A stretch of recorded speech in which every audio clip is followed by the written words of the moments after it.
Bonjour, bienvenue sur le site www.africadevelopment.org. Dans notre optique, notre philosophie de soutenir les enseignants, les étudiants en Afrique afin de mettre en place un système éducatif basé sur la pratique, sur le laboratoire, sur l'intuition, la conception et la réalisation du matériel nécessaire pour simplement simplifier la vie en Afrique, augmenter, accroître donc le rendement, améliorer les conditions de vie et donc créer de l'emploi à partir de l'acquisition réelle des compétences.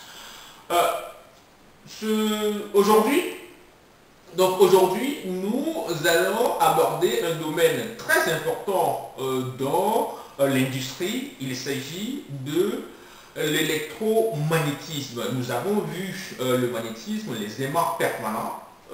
Dans cette partie, nous allons voir l'électromagnétisme. Donc, pour voir un peu les détails de ce que nous allons suivre dans ce déroulement de l'électromagnétisme, je vais vous présenter en fait le matériel que j'ai fabriqué pour illustrer ces séries de démonstrations. Ce sont des matériels relativement très simples que vous pouvez fabriquer partout en Afrique. Que ce soit à Garoua, à Kigali, à Tablibo, à Canter, vous avez la possibilité de fabriquer le matériel que j'ai fabriqué ici, qui ne coûte rien du tout et qui vous permettra en fait de sortir en fait de cette conception purement théorique et d'aller à la pratique. La pratique est le seul passage qui vous permettra de transposer les conceptions théoriques des lois, des théorèmes et des théories qui ont été élaborées dans le passé, dans l'Antiquité jusqu'au 18e, 19e, même au 20e siècle, à la réalisation d'un système pratique. C'est ça en fait le fondement de la compétence qui ramène en fait la connaissance à l'évidence parce que vous avez intégré cette notion de fabrication. Donc, en première partie, je vais vous montrer un matériel très simple que nous avons déjà utilisé dans le passé qui nous permettra en fait de démontrer l'existence d'un champ magnétique tout autour d'un conducteur rectiligne traversé par un courant. Donc c'est un support en bois sur lequel j'ai fixé deux plastiques et j'ai mis deux connecteurs et j'ai donc tendu un fil en cuivre entre ces deux supports. Très très facile à réaliser un peu partout en Afrique. Donc en dehors de ceci, je dispose de ma batterie de pile que j'ai toujours utilisée, encore très très efficace avec deux connecteurs que je dispose ici.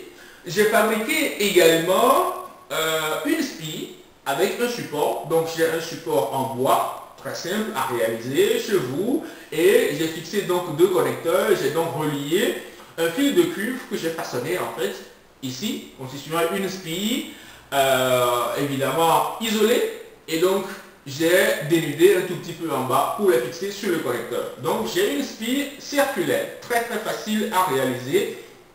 Je dispose de deux aiguilles aimantées, ce sont des petites boussoles sur support, donc je dispose d'eux.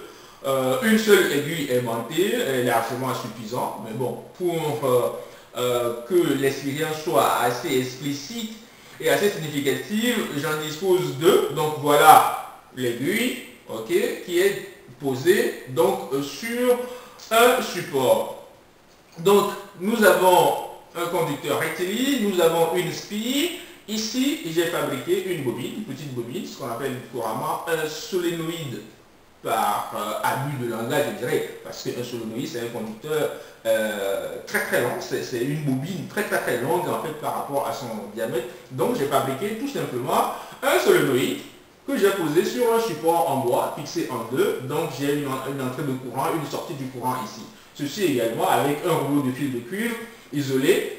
Vous pouvez fabriquer très facilement et vous connaissez donc les dimensions de votre solénoïde. Je dispose de mon multimètre pour mesurer chaque fois l'intensité.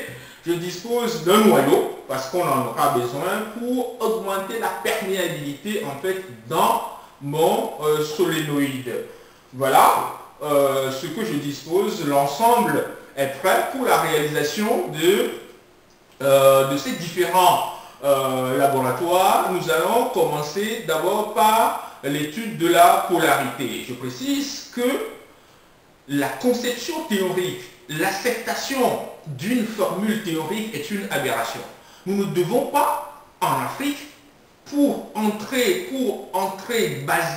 construire un développement durable en Afrique, nous devons posséder la technologie. Nous devons dépasser en fait l'acceptation théorique des lois et les transformer en réalité physique. C'est par ces manipulations que nous pouvons agir sur les systèmes, sur les lois, sur les concepts, sur les théories, pour pouvoir développer, façonner, modifier les choses nous-mêmes.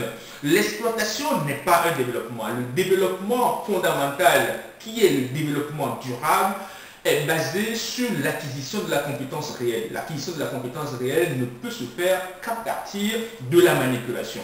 Alors, mesdames et messieurs, je vous invite en fait à fabriquer, à concevoir tous ces petits matériels un peu partout à Lubumbashi, à N'Djamena, à Port-Boué, pour pouvoir réaliser des manipulations afin que les étudiants africains apprennent à fabriquer, à concevoir et à réaliser ce dont nous avons besoin.